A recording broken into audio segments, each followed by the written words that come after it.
Jean-Marc Kaboum s'évertue dans une attitude qui se matérialise par autant d'actes que plus personne n'a raison d'ignorer à ce jour, et oblige chacun des disciples de Tieni Tshisekedi à se prendre en charge pour la survie de notre identité commune. Il convient ainsi de noter entre autres 1. La mise à l'écart des statuts du parti par l'usage abusif du mandat émis par le président du parti en date du 22 janvier 2020. 2. L'atomisation de tous les organes du parti, y compris la présidence transformée en un club de copains, dans le but de s'en accaparer et de fouler aux pieds les efforts des pères fondateurs et tous ceux qui ont sacrifié le meilleur d'eux-mêmes pour que l'UDPS en arrive là où elle est aujourd'hui. 3.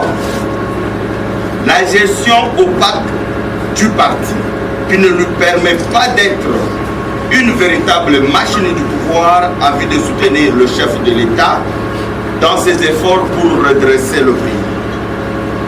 4. Les soupçons graves et persistants du trafic des postes du parti en faveur des personnes étrangères au combat. L'amateurisme irréversible et l'incapacité de gérer les ressources humaines du parti et de fédérer toutes les filles et fils du parti autour d'un même objectif, le soutien que le parti est censé faire. 6. Une conflictualité inutile et à dessein entretenue pour gérer de manière délibérée l'aura du chef de l'État en vue de la préparation de ses propres ambitions. 7. Le détournement des moyens tant matériels qu'humains de l'UDPS vers les structures non statutaires et les ambitions personnelles.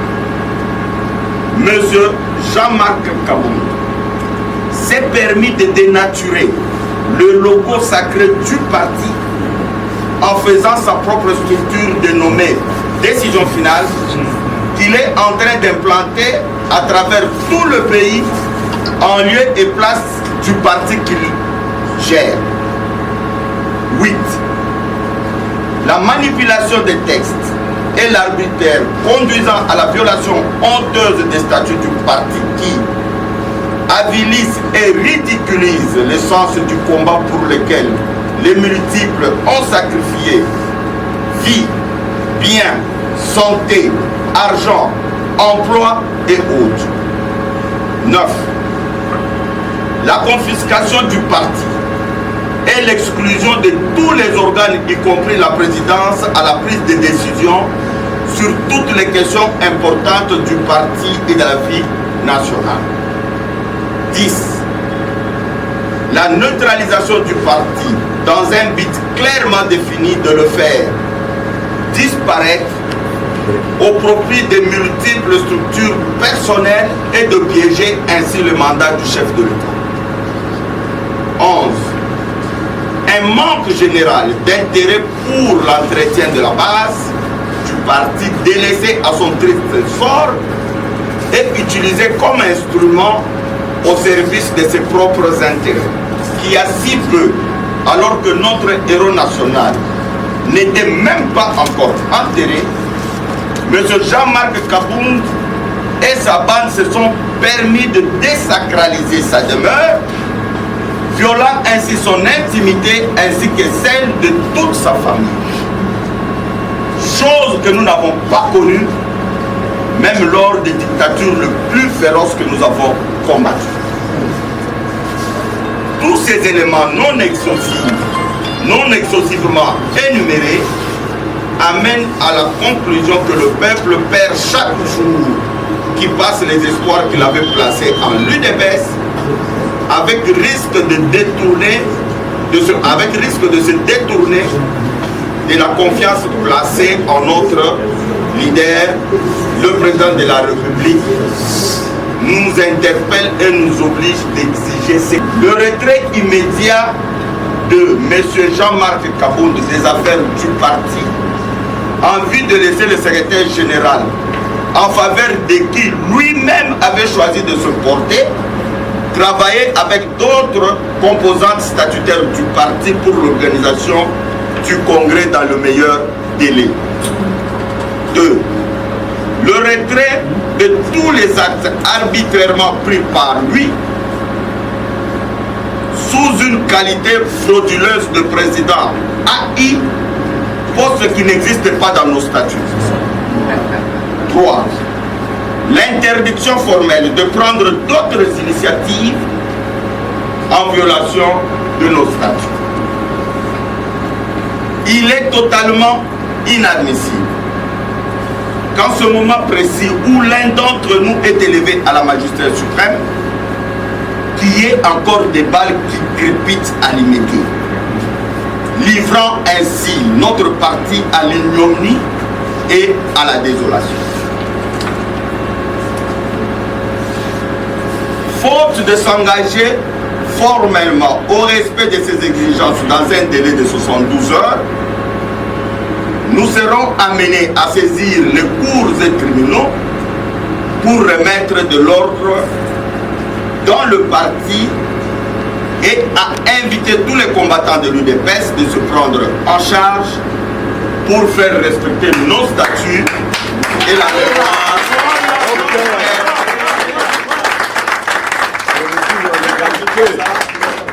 Le 13 mars 2020, pour le collectif Sauvons le Congo, honorable professeur Paul Tshilumbu, honorable professeur Jean-Claude Tshilumbaï, maître Jacquemin Chabani,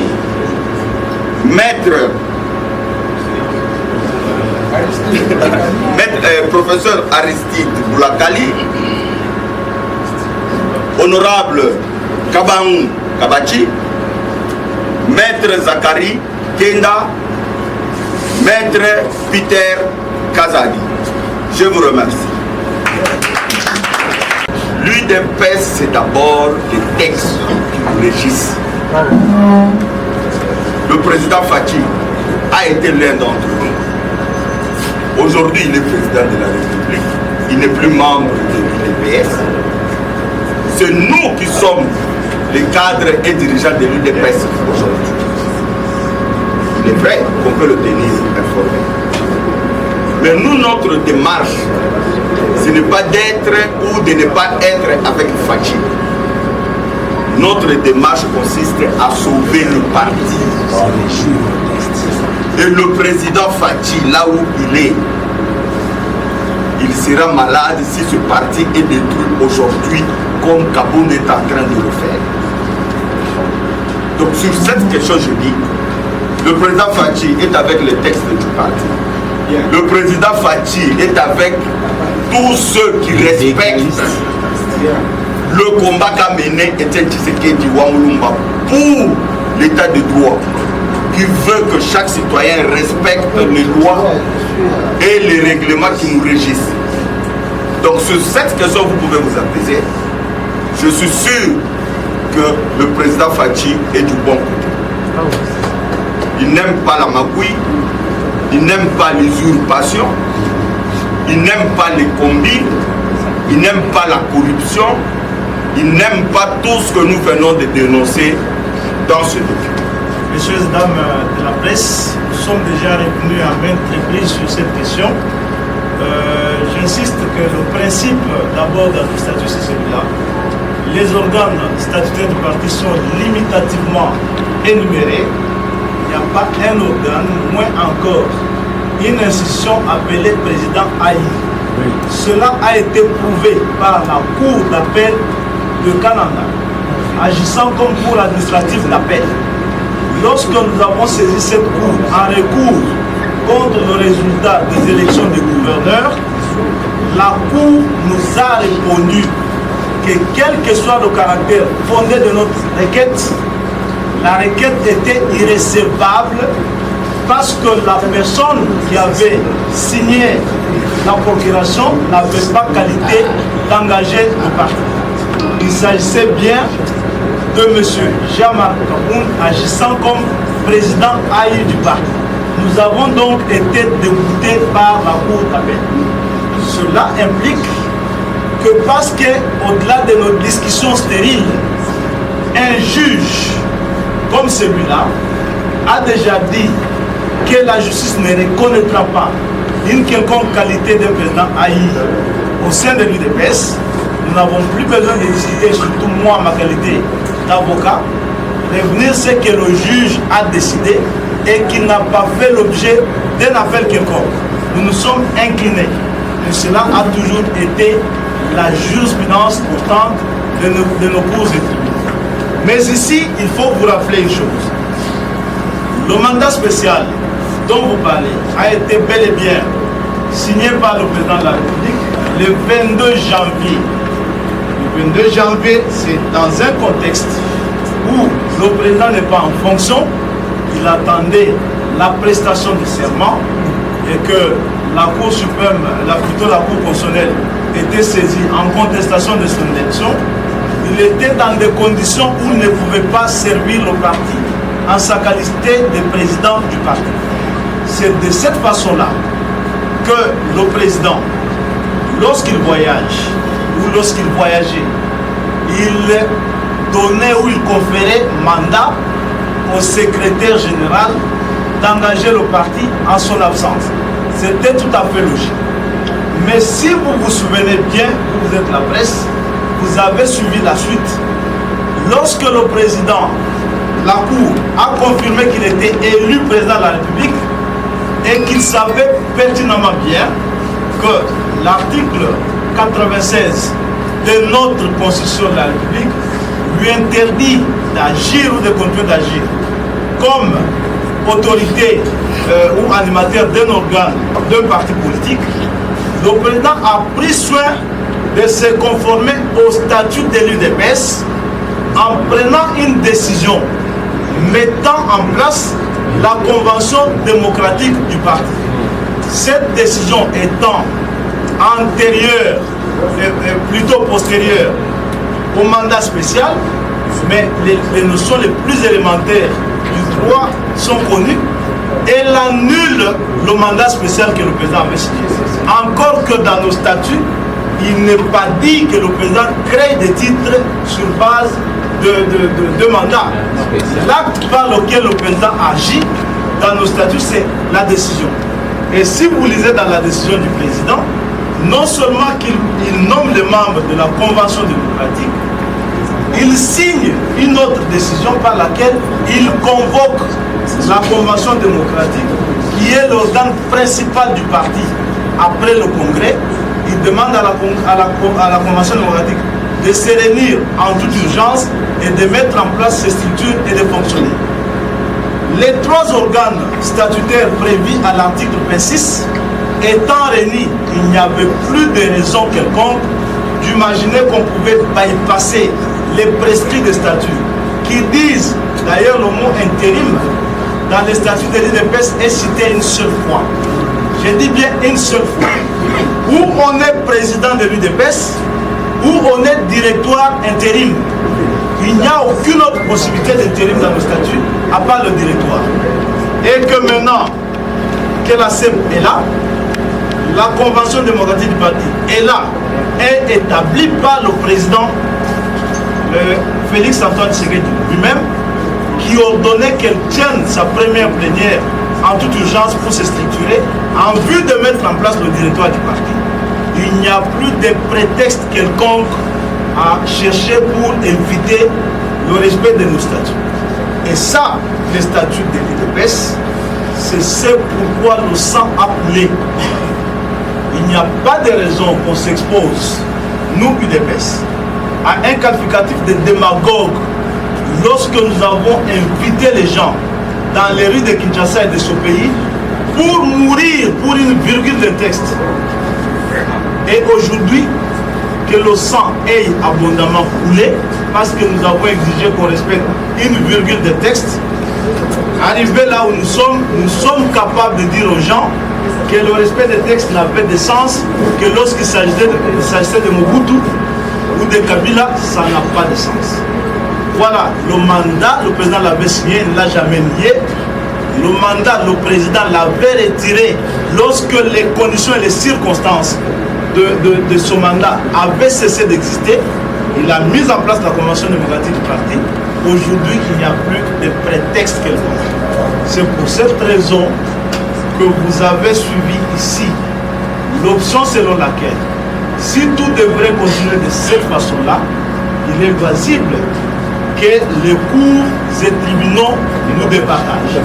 La loi sur les partis politiques, en son article 13, alinéa 1er, interdit aux partis politiques de poser des actes contraires à leur statut, parce que c'est une condition pour l'agrément d'un parti politique. Ici, lorsque vous lisez cette loi-là, vous trouverez des mentions claires que la loi exige que les partis communiquent les modalités de désignation, de suspension et de révocation de leur cadre. Que ce soit pour ce qui se passe aujourd'hui, que ce soit pour la prétendue mise en place de la CEP en violation flagrante et des statuts et du règlement intérieur, c'est l'anarchie. Et parce que nous sommes IDPS, parce que nous avons choisi l'état de droit, aller en justice ne signifie pas aller en guerre. Ça signifie tout simplement s'inscrire dans la logique de la suprématie de la loi sur tout le monde. Voilà ce qu'on peut vous dire par rapport à cette question du mandat spécial du président. La presse, qui est le 5e pouvoir. Le 4e. Le 4e, excusez-moi. Dans un état de droit et dans une démocratie, face à une information, vous ne prenez pas le temps d'analyser, de vérifier et de critiquer. Et le camarade Jean-Marc Kaboum a pris une décision irrégulière, illégale, antistatutaire, qui n'a pas de place à l'UDPS. Je venais de le saisir cordialement, par écrit, lui demandant de retirer de la façon la plus civilisée possible non seulement cette décision, mais toutes les décisions irrégulières qu'il aurait prises et qui mettent en mal le projet. Donc, ce qui fait que pour moi, je ne la considère pas. Et je reste convaincu qu'il va la retirer. Mais qu'à cela ne tienne, si il n'a pas cette souplesse, le droit sera dit. Et c'est ce qui fera que, comme je l'ai dit, comme je me suis présenté, je suis et je reste président de la commission électorale permanente de l'UDPS. Assez de mes amis ici et j'ai souscrit entièrement à la déclaration qui venait d'être faite. Nous avons ensemble participé à la rédaction de cette déclaration. Donc tout ce qui a été dit avant moi nous engage tous. Pour répondre à votre question, les 3 cas n'est pas une structure du parti.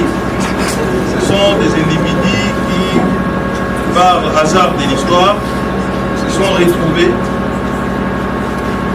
autour d'un idéal, autour d'un combat commun.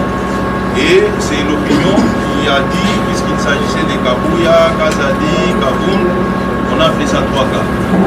Donc ce n'est pas un pacte qu'on avait signé pour œuvrer comme ça, et surtout pas pour trahir les idéaux du parti. Les 3 cas, comme vous aimez bien les dire, avaient pour mission, encore que les gens ne savent pas ce qui s'est passé au sein des 3 cas, il y avait un cas qui était pour les statu quo, c'est-à-dire ne pas aller au Congrès après la mort du président Tshisekedi. Il y avait un cas qui était caméléon, qui allait de gauche à droite. Il y avait un cas qui était dans la logique de combler les vides laissés par Etienne Tshisekedi. Et ce cas-là, c'est moi. Je vais vous expliquer. Lorsque le président Tshisekedi meurt, il y a Kaboum qui qui était régulièrement et légalement laissé comme secrétaire général du parti. Il n'y avait pas la CEP, il n'y avait pas la Convention démocratique pour appliquer l'article 26. Profitant de l'occasion, Jean-Marc Kabunda a cru qu'il était temps pour lui de s'approprier du parti, de ne pas aller au Congrès.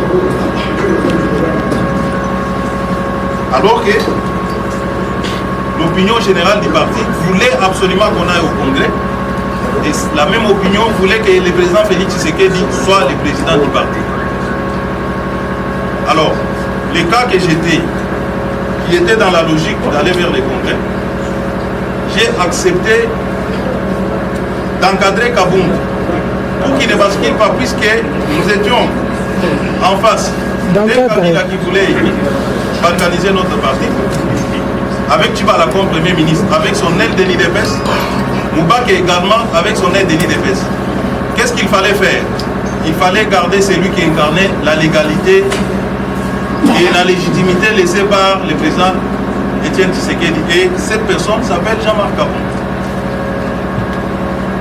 qui, ayant compris les enjeux, voulait tirer les choses en longueur le plus longtemps possible. Je crois que ceux qui ont suivi la déclaration des jeunes du G27 hier, ils ont décrit cette situation. Donc, Jean-Marc ne voulait pas absolument qu'on aille au Congrès. Contrairement à ce qu'on peut raconter, lui ne voulait pas du Congrès. Et il y a Augustin Kabouya, mon frère, qui a même fait une déclaration une fois qu'il avait fâché les combattants, qu'on pouvait retarder les congrès le plus possible. Le plus longtemps possible. Et moi, j'étais là en train de peser entre les deux cas pour que nous allions vite au Congrès. C'était ça mon rôle. Voilà ce qu'on appelle 3 cas. J'ai fait mon travail. Nous sommes allés au Congrès. Le président Félix a été élu. Et j'ai estimé qu'il fallait continuer le combat autrement. Continuer le combat autrement, c'est promouvoir le respect des textes. Les 3 cas, on n'a pas signé un pacte pour que nous puissions continuellement, en tout cas, même un seul jour, marcher sur les statuts du parti. Ce qui explique aujourd'hui, je suis là avec mes amis, tous en train de revendiquer le respect de nos statuts. Pas plus. Maintenant, vous avez parlé d'un poste de mandataire. Mais écoutez, autour de cette table, vous voyez les figures qui y sont. Ce sont des combattants de la première heure. Tous, en tout cas, nous avons adhéré à l'IDPS encore trop jeune. Nous avons défié les dictatures qui se sont succédées dans ces pays. Mobutu, Kabila père, Kabila fils.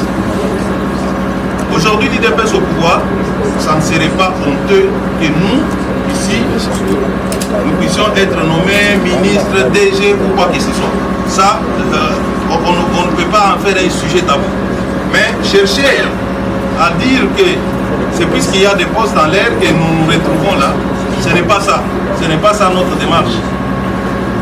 Nous nous sommes battus pour le respect des textes de la République et nous ne pouvons pas admettre aujourd'hui que nos textes à nous qui régissent notre parti puissent être massacrés quotidiennement pour des besoins personnels de quelques-uns d'entre nous. Voilà pourquoi nous élevons la voix aujourd'hui pour dire non à cette énième violation. Il faut considérer que tous les actes que Jean-Marc Kabunda pose aujourd'hui sont des actes nuls. Ça ne repose sur rien. Et que si on a toléré jusque-là, c'est puisque nous avons voulu privilégier la voie de la sagesse. Nous avons voulu que nous puissions régler nos problèmes en interne. Ce n'est pas par faiblesse du tout. Ce n'est pas par faiblesse. Ce sont des choses qui n'appelleraient même pas à un débat comme ça. Ce sont des documents battus sur du sable. Ça peut s'écrouler à tout vent. Et on a pensé qu'il pouvait revenir à la raison, comprendre que nous l'avons toléré dans ce qu'il était en train de faire jusque là. Mais lorsque nous constatons qu'il y a une logique vraiment manifeste de détruire les partis, puisque aujourd'hui les mécontentements sont généralisés. Nos combattants, nos sympathisants, nos alliés, nos amis, tout le monde ne comprend pas ce qui se passe à l'IDPS. Alors on ne peut pas comme ça continuer à laisser cette situation pourrir sans élever la voix. Au moins nous parlons aujourd'hui, l'histoire retiendra qu'il y a eu des cas de l'IDPS qui se sont levés contre les actes illégaux que Jean-Marc Kaboundé est en train de faire. Un grand bâtiment plus que celui nous laissé par Étienne Tshisekedi, avec des bureaux meublés, des chambres bien équipées. Où est-ce qu'il a trouvé tous ces moyens pour bâtir de telles choses dans si peu de temps, au détriment du parti? Donc nous comprenons que la logique, c'est de se construire son parti politique à côté, détruire celui laissé par Étienne Tshisekedi et à la fin se positionner. Nous n'avons pas d'autre structure que ces partis nous légués par nos pères fondateurs. Nous nous y accrochons, nous voulons que ça survive. Ça a déjà survécu aux pères fondateurs, nous voulons les pérenniser et que ça puisse aussi survivre à nous. C'est ça notre combat. Alors, vous vous interrogez, et ça c'est aussi un grand mensonge qui est en train d'être répété pour que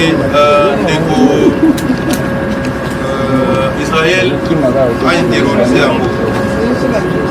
Pour avoir un pays libre et prospère, il appartient au peuple d'avoir le courage de se comporter en citoyen libre.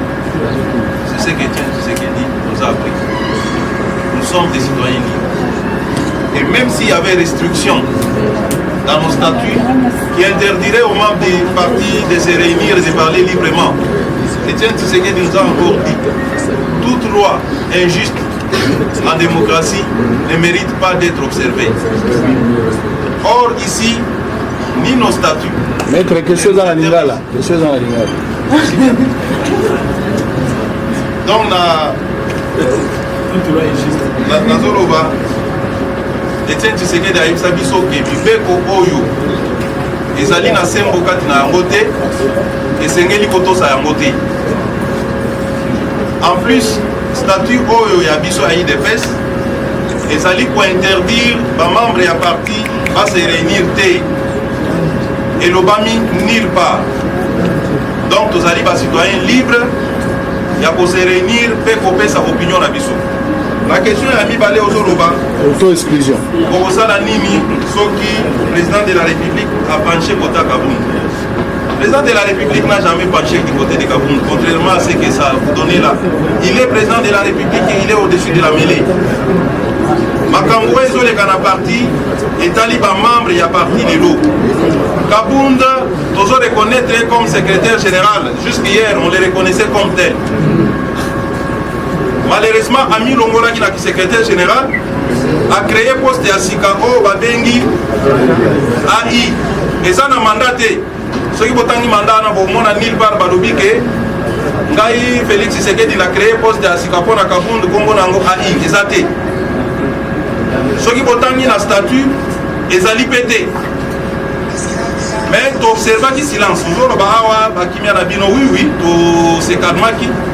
Parce que tokanisaki qu'avec le temps Kaboundé pour comprendre a besoin de la raison de l'autre monique au lieu azomata na buzoba auto-détruit. Papa, s'il y a quelqu'un qui s'est auto-exclu, qui s'est auto-déni aujourd'hui de l'IDPS, c'est lui Kaboundé, qui n'est plus ni secrétaire général. Vous pouvez faire croire à l'opinion que l'objet de nos revendications, c'est d'écarter le président Félix Tshisekedi. La Convention démocratique avait déjà voté une résolution où le président Tshisekedi est reconnu comme l'autorité de référence. Ça veut dire que rien ne se fera à l'IDPS sans se référer à lui. L'IDPS, nous sommes un parti démocratique. Vous n'entendrez d'ailleurs le président Félix l'a toujours répété à qui veut l'entendre, ne faites pas de moi un dictateur. Si demain nous sommes au Congrès, qu'on désigne un nouveau président, cela ne signifie pas que Félix Tshisekedi cesse d'être membre du parti et qu'il cessera d'être notre candidat pour 2023. Ça c'est connu. Félix Tshisekedi sera le candidat de l'IDPS en 2023, qu'il pleuve ou qu'il neige. Et je ne vois pas entre nous quelqu'un qui pourrait venir et contredire si ce n'est que Kaboundé dans ses velléités. Donc, nous sommes là. Félix, c'est un démocrate convaincu. Félix Tshisekedi, je vais bien dire, président de la République. Je peux même vous révéler certains de nos entretiens. Il m'a reçu, moi et Augustin Kabouya, et je l'ai dit devant la caméra. Il nous a chargé, moi et Augustin, d'aller voir Kaboum, lui dire que le président en a assez du désordre qui est au parti. Que le président voulait que le congrès se tienne, que la convention démocratique siège. Pourquoi lui ne se préoccupe pas tant de son sort? Il n'y a que quelques individus mal intentionnés qui se préoccupent du sort du président. Je l'ai dit, moi et Augustin, reçus par le président à l'issue des affrontements entre les membres de la SED et les hommes de Kaboum, il nous a convoqués, il nous a dit, allez, faites ça, que nous allions au congrès. Donc lui, démocrate convaincu, ne se soucie pas de son sort pour les partis. Il y a maintenant des individus qui pensent que c'est le moment où, en élisant un nouveau président, ou en tout cas, le Congrès n'a pas que vocation d'élire un président, on peut trouver un mécanisme de commun accord, on trouve une place pour notre leader, celui que nous voulons maintenir jusqu'en 2023. Le Congrès est capable soit d'élire une autre personne ou de trouver un mécanisme pour que les choses évoluent autrement. Voilà.